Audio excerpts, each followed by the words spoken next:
Collé pour Canadien International. Il va donc ouvrir ce bal et nous faire livraison de ce que nos confrères de la presse écrite ont pensé ce matin pour tous ceux qui aiment bien aller fouiller dans les journaux. En tout cas, j'adore cette chemise de... À vous, Patricia. Bienvenue donc dans la cité capitale. Vous l'avez dit pour la première partie de la revue de presse du Canada International. Comme chaque matin, quand il est 7 h, vous tous qui êtes chargés faute d'informations, bienvenue donc à cet exercice, la revue de presse du Canada International. Et on va commencer ce matin par un souvenir, j'allais dire historique, dans l'histoire donc de l'église catholique qui est au Cameroun.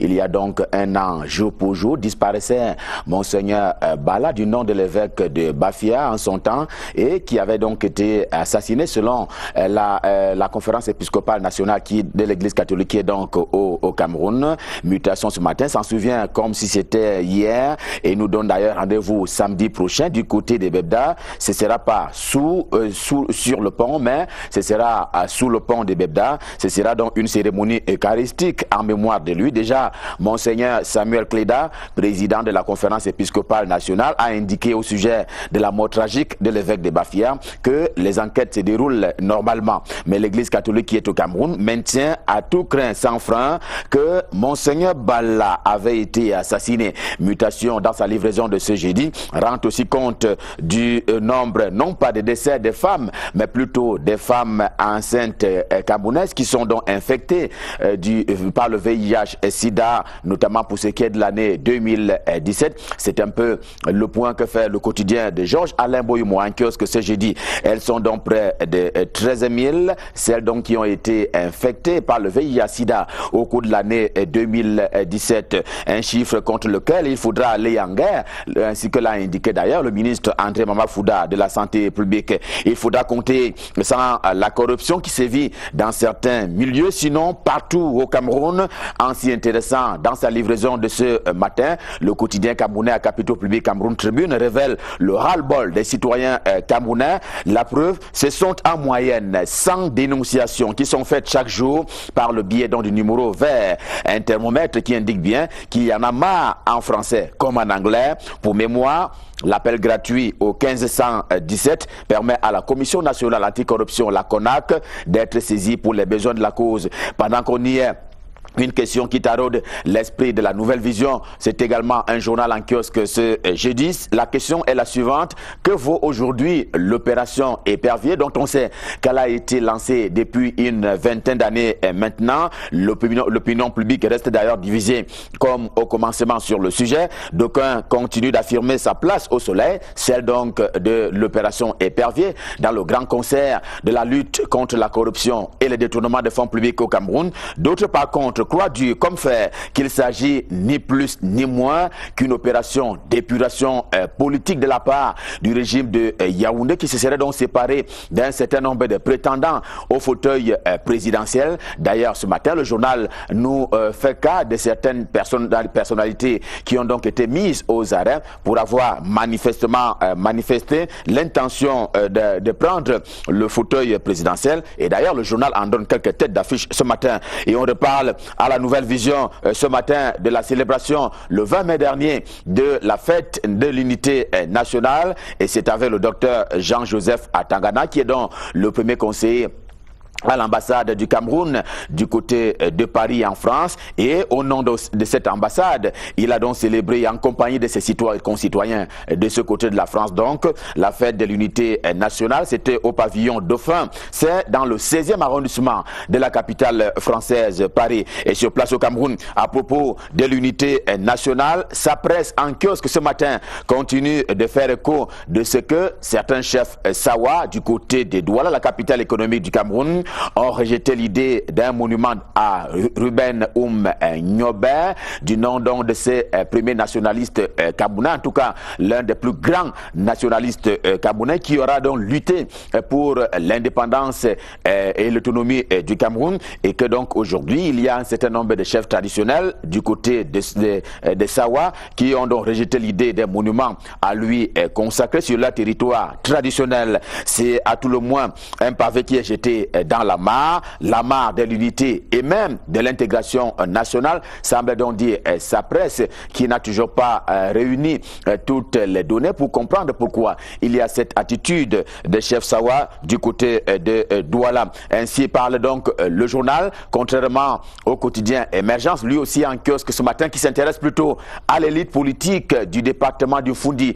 l'un des départements de la région du centre au Cameroun. Eh bien, selon le journal de Magnus Biaga, il y a comme une guerre sous-jacente d'ailleurs que se livre l'élite politique originaire de ce département. J'ai nommé le Foundi. Cette analyse est d'ailleurs proposée par Séphrin Koloko, qui rapporte cependant que le calumet de la paix, si guerre il y a, sera fumé samedi prochain. Ce sera lors d'un grand meeting politique qu'il appelle lui-même un grand meeting politique de réconciliation. Le quotidien L'Épervier, lui aussi en kiosque ce matin, annonce au sommet de une. Vous allez le voir. Il annonce ce jour-là donc un meeting grandiose du côté de Banganté. C'est dans le département d'Indé, région de l'Ouest Cameroun. Ce sera donc l'occasion de célébrer la réélection de Marcel Ndian-Djifeji à la tête d'une des chambres du Parlement camerounais, le Sénat. Ce sera donc samedi prochain. Lui, il a quitté les affaires. Lui, c'est Martin Belinga Eboutou, ancien ministre, directeur du cabinet civil de la présidence de la République. Le journal avoue qu'il n'est pas allé en guerre contre le président de la République, Paul Biya, après être sorti de la gestion des affaires de la cité. Que donc, et j'en emprunte à l'orphelin, cela relève plutôt du sabotage. En tout cas, le journal L'Orphelin traite du même sujet, car bien avant cela, ainsi que l'indique le journal, on lui prêtait déjà l'intention de ne pas vouloir libérer le bureau de la République qu'il occupait donc au niveau de la présidence de la République. C'est une affaire de détracteurs, semble donc conclure L'Orphelin. Certains le qualifieraient également de détracteurs du renouveau, à savoir Peter Ballerin, du nom donc de l'ambassadeur des États-Unis d'Amérique au Cameroun. Puisqu'il s'agit de lui donc, eh bien, il s'agirait d'une main visible qui tue, mais pour d'autres, eh bien, ces postures médiatiques ont ceci de particulier qu'elles participent de la campagne plutôt en faveur du candidat probable Paul Biya lors de la prochaine élection présidentielle, car il ne s'agit que des menaces qui n'ont rien à voir avec la volonté du peuple camerounais, mais également d'un certain nombre de mécanismes qui ont été légalement mis en place au Cameroun pour donc gérer les questions électorales. Mais attention, prévient justement l'hebdomadaire, l'essentiel, lui aussi en kiosque ce matin. Il n'y a pas un coin dans le monde entier où les États-Unis d'Amérique ne passent et même ne trépassent. Peter Ballerin est comme son chef, j'ai nommé Donald Trump, qui a parfois rompu des accords et procédé à la fois aux intimidations et même aux menaces, et bien plus que cela. Blaise Nang, qui signe l'article pour le journal Essentiel ce matin, fait savoir que la présente mandature américaine, celle donc de Donald Trump, s'en trouve pour cela quelque peu mouvementée, et justement il a commencé par nous expliquer ce pourquoi la mandature actuelle du président Donald Trump est mouvementée, lui donc qui ne cesse de faire des menaces quand il le faut à un certain nombre de pays dans le monde entier. Dans la crise anglophone camerounaise que le Cameroun traverse donc depuis quelques temps maintenant, il y a aussi du mouvement dans les bureaux. Le quotidien à capitaux privés, mais d'expression anglaise, The Guardian Post, dans sa livraison de ce jeudi, révèle pour le déplorer le fait que le gouverneur de la région du nord-ouest camerounais ait rejeté les fonds collectés par un membre de la commission Moussonguer, commission donc de promotion du bilinguisme et du multiculturalisme. Adolphe Lélé-Lafrique tient au parallélisme de forme sur la question du lieu. Selon donc le gouverneur, il faut bien que la collecte soit faite au lieu où on en a le plus besoin. Et à propos de l'argent encore, le journal spécialisé en les questions économiques et financières, le financier d'Afrique de Boniface Tchankam, en kiosque ce matin, annonce pour s'en féliciter au contraire que le secteur privé vient d'être associé à l'élaboration dans la loi des finances 2019. Pour s'en convaincre d'ailleurs, le journal rapporte que le ministre Louis-Paul Moutazeux des Finances a reçu les propositions du JICAM à la veille même des travaux de lancement de préparation donc du budget, que dis-je, de la loi des finances pour le compte de l'exercice 2019. Et puis, question, où en sommes-nous avec le recensement physique des personnels et agents publics, les personnels de l'État, voudrais-je dire? Elle va plutôt bien. C'est d'autant plus que L'on enregistre jusqu'ici près de 1000 dénonciations en termes donc de fonctionnaires et agents fictifs de l'État. On a donc déjà enregistré près de 1000 dénonciations allant donc dans le sens de ce que souhaite justement le ministère camerounais en charge des finances. D'ailleurs, ce matin, Cyril Edou Alors, qui est donc le directeur général du budget au ministère camerounais en charge des finances, repris d'ailleurs par le journal d'après une interview qu'il avait accordée à la CRTV, fait ainsi savoir que dans toutes les régions, les cibles sont atteintes par cette opération donc de recensement physique des personnels de l'État ainsi que des agents publics. Un mot sur la toile ce matin avec l'essentiel encore. Cette fois-ci, ce sera en page 12 de sa livraison de ce jeudi. Eh bien, c'est à propos de ce Malien qui fait donc enflammer la toile qui s'est donc emparée du Gazama Challenge, comme c'était le cas de Bidungpad Challenge hier. Eh bien, il s'agit pour les auteurs de répéter l'acte héroïque du Malien Mamadou Gassama, puisqu'il s'agit de lui qui aura donc gravi les étages d'un immeuble dans le but de sauver la vie d'un enfant. C'était donc au 4e étage d'un immeuble français. Eh bien, les internautes l'ont bien suivi et ils le reproduisent à n'en plus finir ce matin, ainsi que le révèle donc le journal L'Essentiel, qui faisait donc partie des journaux auxquels nous avons fait allusion à l'occasion de cette revue de presse Made in Yaoundé. Stop fin pour cette édition. Rendez-vous pour demain pour le même exercice. Nous serons là pour vous servir, toujours avec le même intérêt. D'ici à là, je vous souhaite de passer d'excellents moments, toujours en compagnie des programmes de Canal International. Pour l'heure, je m'en vais repasser par Douala. Pour la suite et la fin de Canal Matin, je m'en vais repasser le pouvoir à qui de droit. Patricia et Aimé, c'est à vous Douala. Merci, Justin Pierre Essonneau. Excellente journée à vous et tâchez de partager cette bonne humeur avec tout le personnel de Canal 2 du côté de Yaoundé, de Marie-Claire Ikwe qui assure le make-up, à celui qui est derrière la machine pour le mixage vidéo de cette première partie de la revue de presse. Et la transition est toute simple, Patricia. C'est clair. Qu'on reçoit sur le plateau. C'est clair, on a pris beaucoup de plaisir à l'observer pendant cet exercice plutôt plaisant auquel il se passionne chaque jour. Ghislain Pierre Essonneau, on remet ça donc à demain. Demain sera vendredi, on sera rendu évidemment au 1er juin 2018. Oui. Belle transition, vous l'avez dit, il s'appelle Monsieur Michael Tipkio. Bonjour Michael. Bonjour Patricia. C'est pour la deuxième partie justement de la revue de presse. Merci, oui, absolument. Bonjour à Aimé Moukoko et surtout bonjour à tous ceux qui nous regardent ce matin. Allez, on décolle pour les 15 prochaines minutes. On vous écoute religieusement.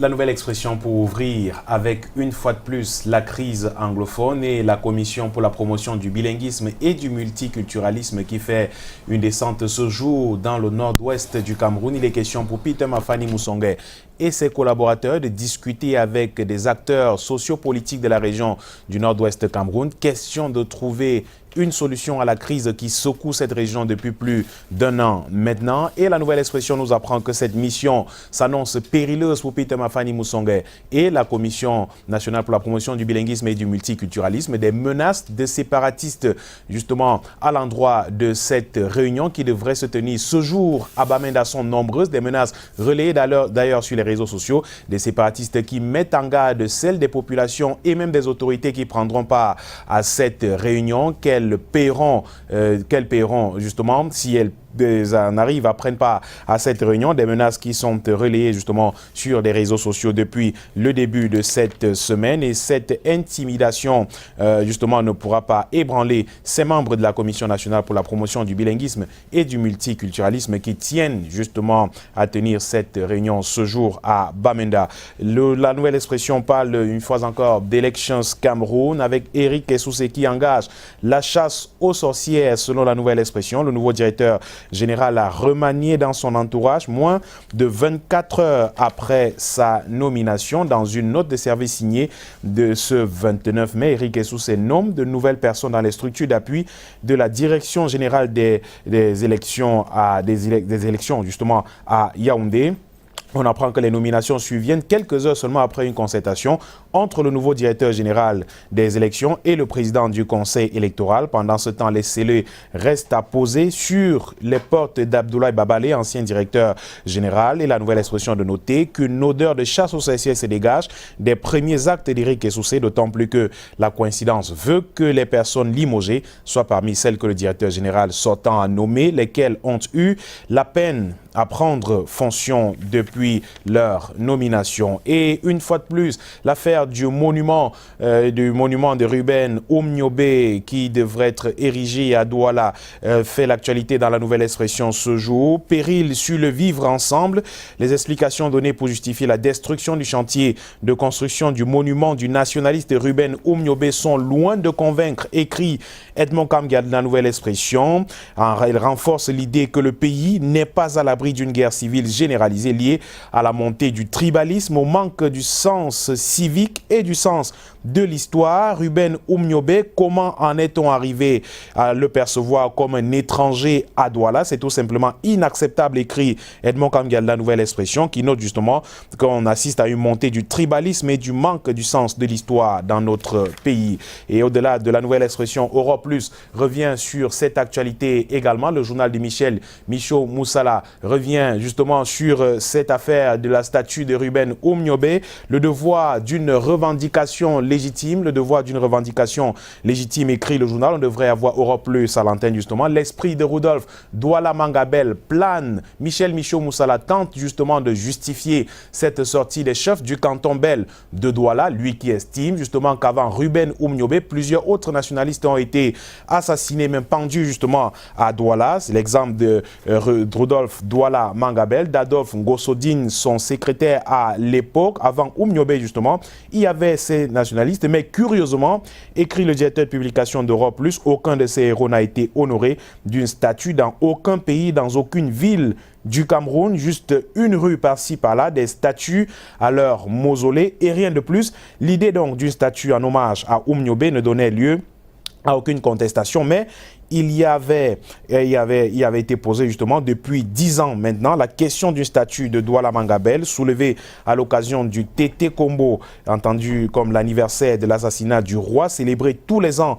dans la ville de Douala. Il est donc impensable que les délégués du gouvernement qui se sont succédés à la communauté urbaine de Douala n'aient jamais saisi une occasion d'immortaliser l'héroïsme à un moment éminemment historique de la marche du Cameroun vers son indépendance. Les chefs traditionnels donc de la capitale économique ont pris pour une fois une décision collective porteuse de sens, écrit Michaud Moussala du journal Europe Plus en kiosque ce jeudi. Et puis Info Matin est également en kiosque aujourd'hui. Info Matin qui nous parle de politique et de la maîtrise du sommier politique dans la Meufou et à Konos, ce département qui se meurt depuis quelque temps avec le Rassemblement démocratique du peuple camerounais. Rien ne va plus justement dans les rangs du RDPC dans ce département de la région du centre après les démissions en cascade au profit des partis d'opposition suite au chamboulement orchestré par les ministres Marie-Thérèse Abena-Ondoa et Gaston Elundou en ramenant de 18 à 7 le nombre de sous-sections dans la Meufou et à Kono-Ouest. Le parti de Paul Biya vient une fois encore de voler en éclats dans cette circonscription qu'il y a peu était encore considéré comme un des bastions de la formation politique au pouvoir. Dans toutes les autres délégations permanentes du comité central du RDPC, remarque le journal Info Matin. Le moment est à l'intensification des inscriptions sur les listes des électorales avec des tournées d'évaluation devenues fréquentes. On note cependant que les inscriptions sur les listes électorales dans la Meufou et à Kono battent un peu de l'aile parce que les personnes censées les conduire justement ne le font pas, mais sont plutôt cantonnés dans des batailles de personnes. Mais dans la Meufou et à Kono, on est encore aux histoires de personnes justement après le succès de certains partis d'opposition. Lors du défilé du 20 mai dernier, il y a lieu de nourrir de véritables craintes pour le parti de Paul Biya aux prochaines élections, notamment la présidentielle, écrit le quotidien Info Matin en kiosque aujourd'hui, qui donne la parole justement au ministre des Transports Ernest Ngale Bibeye qui va en guerre contre les hors-la-loi sur nos différents axes routiers.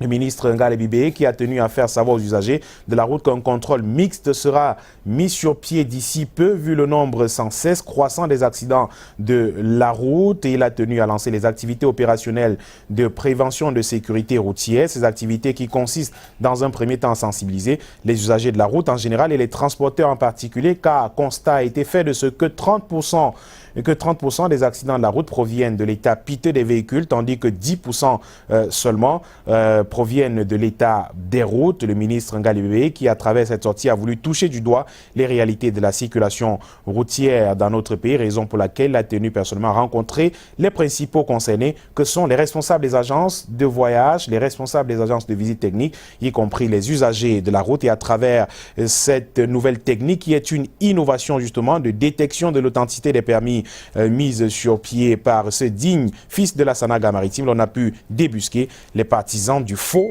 du marché noir dans la délivrance des permis. Ceux-ci ont immédiatement été mis à la disposition des autorités compétentes. Écrit Info Matin. Mediafrique 24 est également en kiosque ce jeudi. Mediafrique 24 qui nous parle d'économie avec cette rencontre entre le ministre des Finances, Louis-Paul Motazé, et le groupement interpatronal du Cameroun. Le journal qui parle de l'élaboration du budget 2019 et des recommandations du ministre des Finances, Louis-Paul Motazé, qui a rencontré le patronat camerounais avec lequel il s'est entretenu au sujet de sa contribution à l'élaboration de la politique fiscalo-douanière du gouvernement et de la refondation du partenariat entre ce département ministériel et le secteur privé. Cette rencontre pouvait être comprise comme étant une avancée positive dans le cadre des rapports qui sous-tendent les relations entre l'État et le secteur privé. Le JICAM qui en a donc profité, qui a profité de la présence du ministre des Finances pour présenter des propositions de réforme fiscale tout en appelant à plus de dialogue et de concertation entre l'État et le secteur privé. Le journal qui nous parle de la création d'un comité permanent de coordination entre le port autonome de Douala et la Direction générale des douanes. Les deux entreprises qui accordent leur violon. Le protocole relatif a été signé le 28 mai dernier entre Cyrus Ngor, directeur général du port autonome de Douala, et Fongot Edwin Nouvaga, directeur général des douanes, sous les regards vigilants de Jean-Ernest Ngale Bibé, ministre des Transports, et Louis-Paul Motazé, ministre des Finances. L'accord conjoint signé entre les deux institutions a pour mission d'évaluer l'impact sur le commerce extérieur pré- et post-dédouanement. Il est aussi question de comprendre les problèmes liés aux infrastructures et superstructures ainsi que ceux inhérents aux procédures et à l'organisation du travail des intervenants portuaires. Autrement dit, ce protocole d'accord permettra d'examiner des sujets relatifs à la compétitivité du port de Douala, d'étudier les questions relatives aux procédures, à l'exploitation de l'espace portuaire ainsi que celles liées à l'organisation du travail des représentants de ces deux organisations que sont le port autonome de Douala et la Direction générale des douanes. Ouest Echo est en kiosque également ce jeudi. Ouest Echo qui nous parle d'éducation et le dossier de la rédaction qui s'intéresse à la consommation des stupéfiants en milieu scolaire. Ces stupéfiants justement qui sont de plus en plus consommés en milieu scolaire malgré les multiples campagnes de sensibilisation. La cote d'alerte est donc atteinte, écrit le journal. Ouest Echo qui convoque parents, éducateurs et même ses élèves pour comprendre le phénomène de la drogue en milieu scolaire au Cameroun. Un vrai danger social en cette veille de vacances scolaires. Il faut en parler. À la rentrée prochaine, il sera trop tard pour plusieurs élèves qui auront déjà plongé. Et le journal justement qui tire la sonnette d'alarme ce jour au sujet de la consommation de ces stupéfiants en milieu scolaire. Et le journal qui revient sur le forum des jeunes acte 2 qui s'est tenu dans la région de l'Ouest Cameroun au sujet de l'apaisement de la tension sociale dans les régions du Nord-Ouest et du Sud-Ouest du Cameroun. La touche particulière de l'honorable Bernard Fongan qui va offrir des emplois directs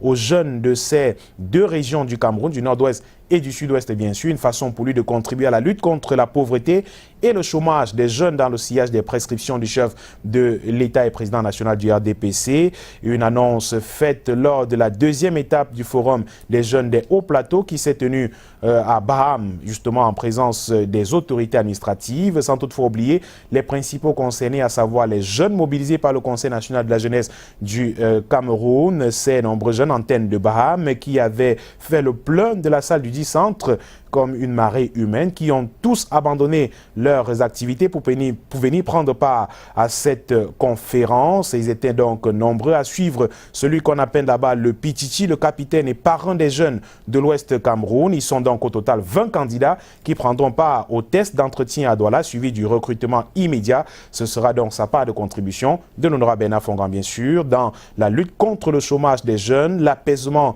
dans la tension qui sévit dans les régions du nord-ouest et du sud-ouest du Cameroun. À 56 ans, dont ce militant du RDPC a été porté par ses camarades à la tête de la section RDPC des Hauts-Plateaux Sud, Abatier, député suppléant à l'Assemblée nationale. Il est personnellement et résolument engagé dans la promotion des jeunes, les jeunes qui ont reçu justement des subventions de la Fondation Fongan, à savoir Gilbert Noubissi, Paul Toukam, qui ont apporté chacun son témoignage en exprimant leur marque de reconnaissance à l'endroit de l'honorable Fongan. Et justement, tout comme Jean-Paul, qui est président de l'antenne communale du Conseil national de la jeunesse du Cameroun de Baham, fait savoir ce jour que grâce à l'appui de la Fondation Fongan, il a pu créer sa propre entreprise. Et Gilbert Noubissi, un autre bénéficiaire, pour lui, il est témoin vivant de l'altruisme de l'honorable Bernard Fongan auprès des jeunes. Et pour Bernard Fongan, justement, il a aidé l'organisation des jeunes du RDPC à placer 20 emplois jeunes pour les jeunes du nord-ouest et du sud-ouest du Cameroun en crise depuis quelque temps. Et on sort de cette revue de presse avec The Post Weekender, ce journal d'expression anglaise qui nous parle de l'examen GCE qui se déroule en ce moment à travers le pays. Le GCE justement dans les régions anglophones du Cameroun et dans le sud-ouest particulièrement, où de nombreux candidats sont partis des périphéries pour inonder les salles d'examen à Boya, le centre-ville, à Boya justement, qui est en sécurité. Ils ont fui justement l'insécurité dans des autres villes et même villages de la région du sud-ouest Cameroun pour affluer à Boya, la capitale de la région du sud-ouest, pour prendre part à ces examens. Le journal qui revient sur le massacre de Menka, ce sont des expressions utilisées par The Post Weekender, le massacre de Menka justement après cet affrontement entre nos forces de défense et de sécurité. Les sécessionnistes, c'était vendredi dernier à Menka, un village de la région du nord-ouest Cameroun, et le chairman John Fundi qui accuse le porte-parole du gouvernement, le ministre de la Communication Issa Chiroma Bakari, de mensonges sur les propos tenus justement à la suite de cet affrontement entre nos forces de défense et de sécurité et les séparatistes de l'Ambazonie, du nom de cet État fantôme qu'ils veulent créer dans les régions du nord-ouest et du sud-ouest du Cameroun. Et c'est avec The Post Weekend que nous terminons cette édition de la revue de presse de jeudi. Ici, voilà. Il vous présume, alors il vous inspire bien de choses, ça je peux présumer, ce serait tant mieux. Il s'agit du groupe mythique Les Angalewa, c'est ça? Ça vous dit pas mal de choses. Ah oui, mais absolument. Je ne connais pas les Angalewa. En tout cas, la bonne nouvelle, c'est qu'il se prépare pour un prochain album et puis c'est l'occasion de démentir cette fausse nouvelle qui circule depuis pas mal de temps à propos d'une mort annoncée de l'un des membres du groupe. Il s'agit nul autre